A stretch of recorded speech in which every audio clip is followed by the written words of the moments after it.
राष्ट्रीय समाज पक्षाचे नेते महादेव जानकर यांनी सेल्फी प्रकरणी पंकजा मुंडेंची पाठराखण केली आहे। पंकजांचं सेल्फी काढणं काही चुकीचं नसल्याचं जानकरांनी म्हटलंय। पंकजा मुंडेंचं काम चांगलं असल्यानं विरोधकांच्या पोटात वायुगोळा उठतोय असंही जानकरांनी म्हणालेत। धनंजय मुंडेंचं नाव न घेता जानकरांनी त्यांच्यावर टीका केली आहे। ज्यांची निवडून येण्याची कुवत नाही ते बदनाम करण्यासाठी असं षडयंत्र असल्याचं ते म्हणालेत। ते शिर्डीत साई दर्शनासाठी आले असता पत्रकारांशी बोलत होते। देशामध्ये सर्वात जास्त आमच्या बहिणीच्या खात्याचं नावाचा गोगाव होतोय। जलशिवार योजनाचा खात्याचा मंत्री कॅबिनेट कोण आहे? त्याचं नाव नामदार पंकजताई गोपीनाथराव मुंडे आहेत।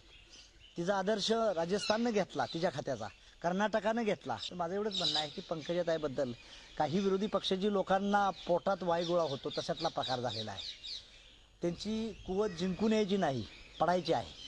म्हणूनसाठी त्या लोकांनी कुठेतरी सांगायचं आणि तिला बदनाम करण्याचं षडयंत्र हे बरोबर नाही। जनतेला चांगलं कळायला लागलेलं आहे।